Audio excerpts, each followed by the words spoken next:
The rain hit the glass like soft judgment as Emily stood in her parents' grand dining room, clutching the sonogram photo like a secret too fragile to survive.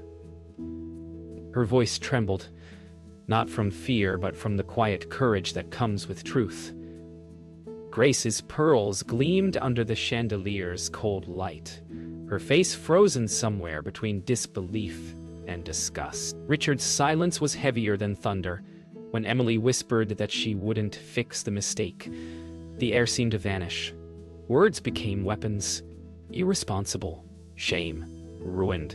And with every strike, Emily's heart hardened. She realized then that home was not walls of marble or chandeliers of gold. It was faith in herself. So she picked up her coat, wiped her tears, and walked into the storm, leaving behind everything that refused to love her. The night swallowed Emily as she dragged her suitcase down the slick sidewalks. Each step echoed like a heartbeat of defiance. The rain drenched her coat, her hair clinging to her cheeks. But her grip on the sonogram never loosened. Her thoughts wandered to her unborn child, a fragile spark growing in defiance of the world's cruelty. Streetlights blurred in the storm, casting halos of gold and silver that felt almost holy. Somewhere between exhaustion and hope, she whispered a promise into the rain.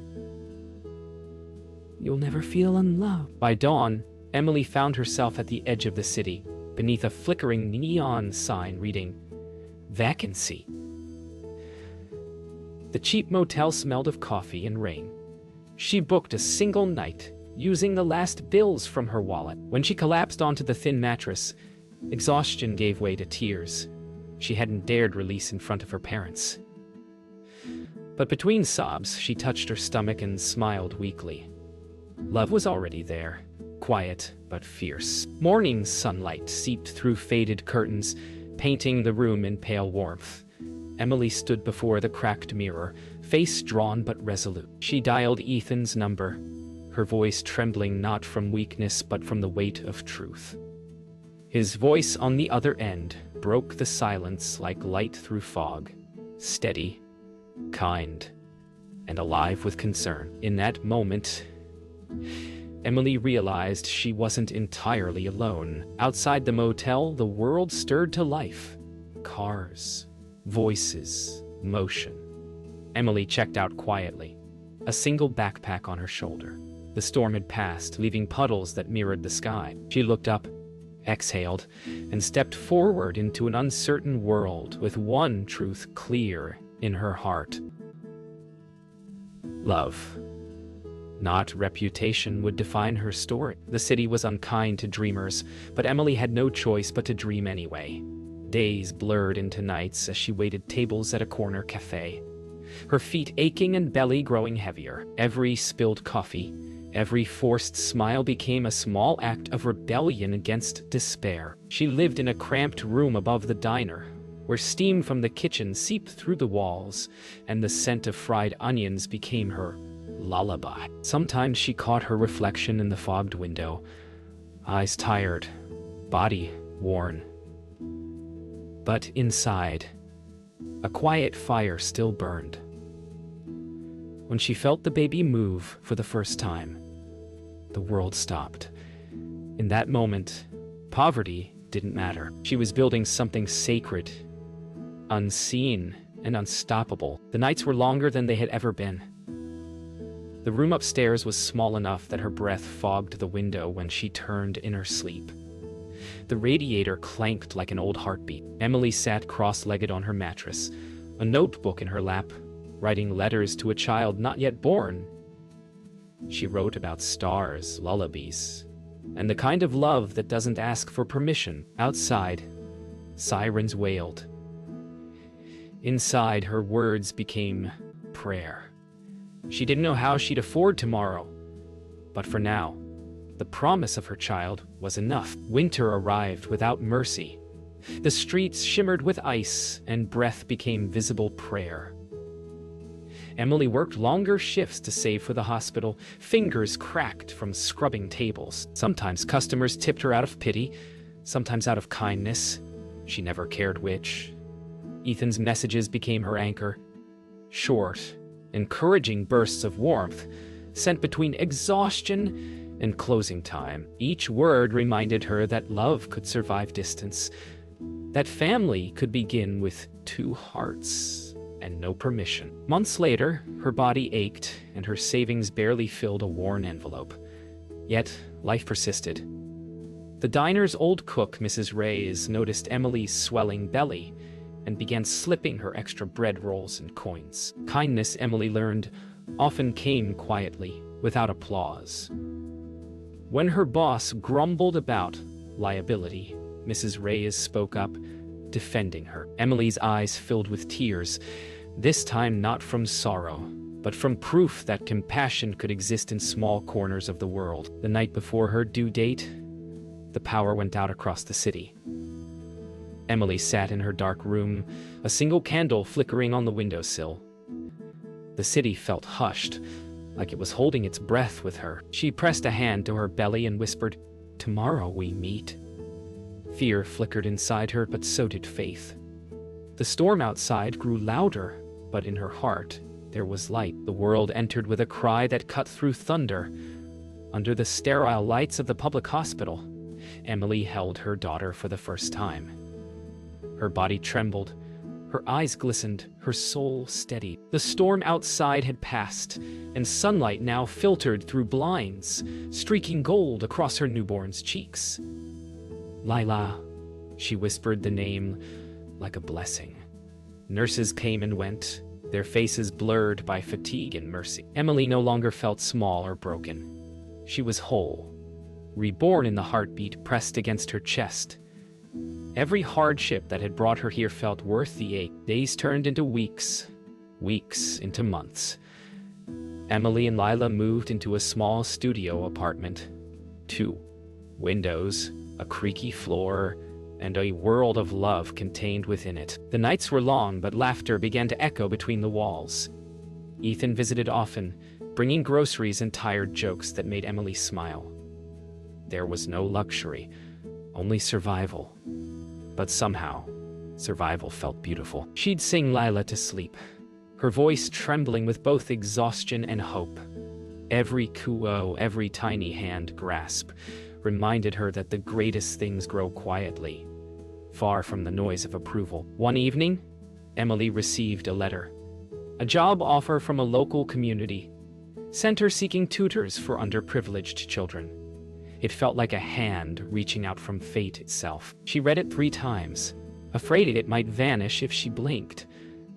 That night, she sat beside Lila's crib and whispered about new beginnings, about how light always finds those who dare to hold on. She pressed a kiss to her daughter's forehead and smiled.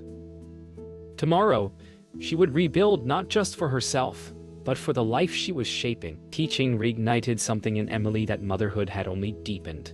Patience, purpose, and pride. She spent her mornings in a sunlit classroom, guiding eager minds with chalk-stained fingers and stories that made even the shyest children smile. Lila, now toddling, waited for her each afternoon with laughter that melted every trace of exhaustion. The future still held uncertainty, but Emily no longer feared it. She had rebuilt her life one heartbeat, one smile, one small victory at a time. Years passed in quiet triumph. The pain of rejection dulled into something almost sacred, a reminder of how far she had come. Emily and Ethan grew together, not through promises, but through shared endurance. Lila's laughter filled their tiny apartment, echoing like music. On her daughter's 4th birthday, Emily lit the candles on a homemade cake and watched her blow them out with wide, excited eyes. Tears shimmered in Emily's smile, not from sadness, but from awe. What once began in loss had blossomed into something greater than she had ever imagined. Peace. The Carter estate, once the envy of the city, now echoed with hollow quiet. Grace wandered the marble halls like a ghost, the air perfumed with nostalgia and fear. Richard's voice filled the study in sharp bursts. Calls with bankers, lawyers, old friends who no longer answered. The markets had turned, investments collapsed, and whispers of scandal followed their name like shadows. Grace stood at the window, staring at the city below, remembering the daughter she had cast out to keep this life intact. The irony gnawed at her. Reputation had saved them from shame, only to destroy them in silence. Richard's empire crumbled like glass under pressure. News outlets replayed his face on screens, headlines naming him as the man who lost millions of investors' trust. Grace watched from the couch, clutching a cup of untouched tea, her hands trembling. The servants had been dismissed. Silence replaced their footsteps. When Richard entered, his tie loosened and eyes red. He didn't speak. They sat together, two statues carved from pride, watching their world collapse in real time. Somewhere in the back of her mind, Grace heard her daughter's voice, the one she silenced years ago. Days bled into nights. Letters arrived, final notices, lawsuits, foreclosures. Richard paced the hallways, his voice rising in frustration and denial. Grace spent her evenings in Emily's old bedroom, untouched since the day she left. Dust settled on trophies, ribbons, and photographs of a smiling child with dreams untouched by scorn. Grace ran her fingers over the picture frame, whispering apologies into the emptiness. The room smelled faintly of lavender and sorrow. For the first time in years, tears came freely, dissolving the armor of vanity that had ruled her life. The auction was public. Strangers walked through the Carter mansion, pointing and bidding on pieces of their legacy. Grace stood silently beside the staircase as the piano, her mother's, was carried away. Richard argued with an appraiser, his voice cracking with anger that barely disguised despair. For decades, they had built walls of marble and glass, believing them eternal. Now, even those walls belonged to someone else. The echo of footsteps faded, leaving only silence, a silence that felt like punishment. That night, they moved into a modest apartment, overlooking the same city skyline they once ruled from above. Grace sat by the window, watching the lights blink in the distance. Richard remained silent, broken but proud, staring at the floor. For the first time, there was no staff, no servants, no noise. Only truth. Grace closed her eyes and saw Emily's face, smiling with the same courage she had once condemned. Regret was no longer a whisper. It was a constant, living ache. Grace woke before dawn, the sound of rain tapping against the window like memory, returning. She sat at the small kitchen table, fingers wrapped around a chipped mug, her eyes red from sleeplessness. Richard snored faintly in the next room, his pride still his only blanket. Grace stared at the address she had found, Emily's handwriting on an old Christmas card left unanswered. Her breath caught in her throat as she traced the familiar curves of her daughter's name. Regret had lived inside her long enough. Now it was time to act. The sun rose pale over the city as she folded the card and whispered to herself, "It's time to go home." By the time Richard woke, Grace had already packed a bag.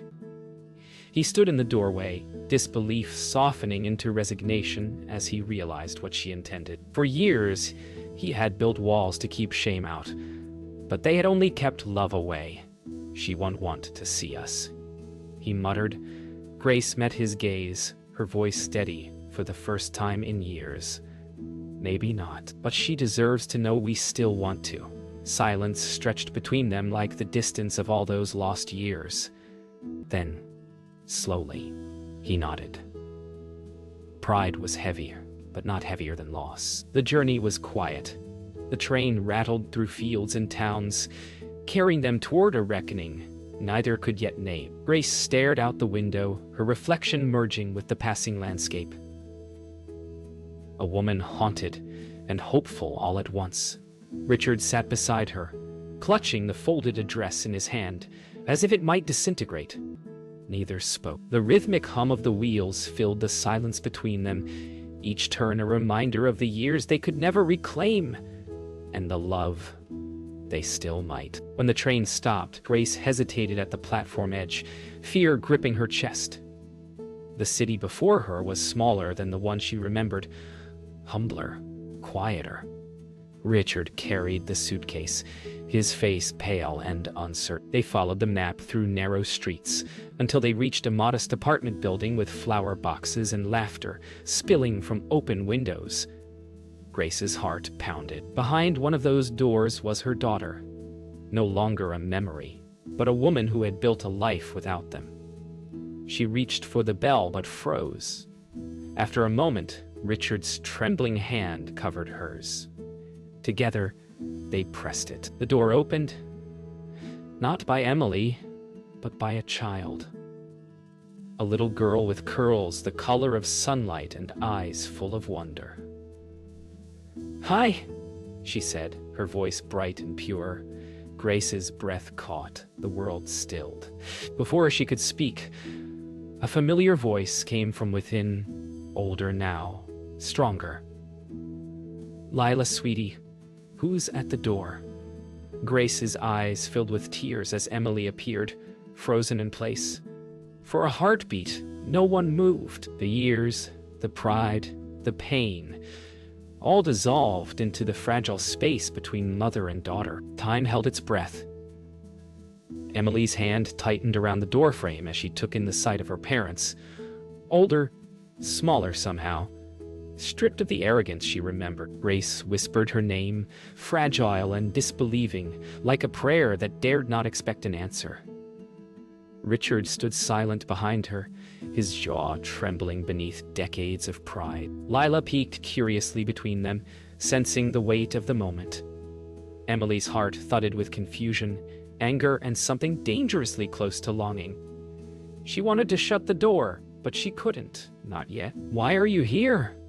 she asked softly, and the question carried years of silence with it. They sat at the kitchen table, the same place where Emily had once written letters to a child not yet born. Grace's hands trembled around her cup of tea. Richard couldn't meet her eyes. "We lost everything," Grace began, voice cracking. "And in the ruins, I saw what mattered." Emily listened, her heart a storm of memories. Rain, slammed doors, harsh words echoing through time. "You threw me away," she said quietly. Grace's tears fell fast, unguarded. "I thought I was protecting you," she whispered. "From shame, from the world. But I was protecting myself." Silence followed, heavy but not empty. Silence that could heal or destroy. Richard finally spoke, his voice low, almost unrecognizable. "I failed you," he said. "Not because of what you did, but because I cared more about how it looked." The words hung in the air like fragile glass. Emily's anger wavered. This was not the man who had cast her out, but one stripped bare of his armor. "You can't just walk back after 4 years," she said, trembling. He nodded. "I know, but I'll walk beside you if you let me." The simplicity of it cracked something open inside her, a wound that had waited too long to breathe. Lila's laughter broke the tension. She toddled in from her room, clutching a drawing, 3 stick figures under a sun. "That's Mommy, that's me," and she hesitated, glancing at Grace and Richard. Emily watched her daughter's innocence bridge, a chasm years wide. Lila smiled and added, "And that's you." Grace's tears returned, but softer this time, like rain after drought. Emily reached across the table and touched her mother's hand. No words, just touch, trembling and human. Forgiveness, it seemed, didn't arrive with grand declarations, but with small hands and open hearts. Night fell softly over the city. Emily walked her parents to the door, the air thick with words left unspoken but understood. Grace paused at the threshold, brushing Emily's cheek with trembling fingers. "You built a beautiful life," she whispered, "without us." Emily smiled faintly. "Maybe now with you." Richard rested his hand on his granddaughter's head, eyes wet with gratitude. As they left, Emily stood in the doorway watching the glow of streetlights blur in her vision. The past hadn't vanished, but for the first time, it no longer owned. Weeks passed quietly after that day. Grace and Richard began visiting on Sundays, always bringing too much food and too few words. Time, Emily realized, didn't heal wounds. It simply offered space for gentleness to return. One afternoon, as Lila played on the living room rug, Emily caught her parents watching their granddaughter with awe, usually reserved for miracles. Grace laughed softly, the sound delicate and unfamiliar after years of silence. Emily smiled from the kitchen doorway, her heart swelling with something she'd once thought impossible, peace that didn't erase the past, but embraced it. That evening, they all gathered for dinner. A small table, mismatched plates, laughter bouncing off the walls like music. Grace insisted on cooking. Emily teased her gently when the rice burnt. Richard poured juice for Lila, who raised her glass like a toast. "To my family," she said proudly, mispronouncing the word but meaning every syllable. Emily met her parents' eyes over the flickering candles, and for the first time since her childhood, she didn't see judgment. Only love, humble and grateful. Sometimes redemption didn't thunder down from heaven. Sometimes it was served warm and slightly burnt, at a table too small but just enough.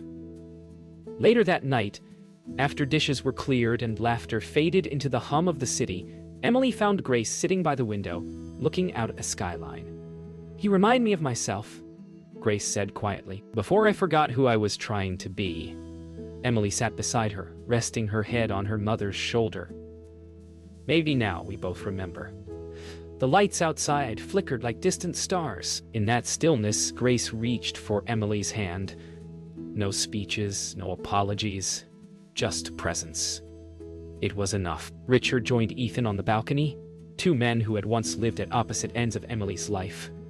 "You've done right by her," Richard said after a long silence. Ethan nodded. She did right by herself. The air between them shifted from tension to understanding.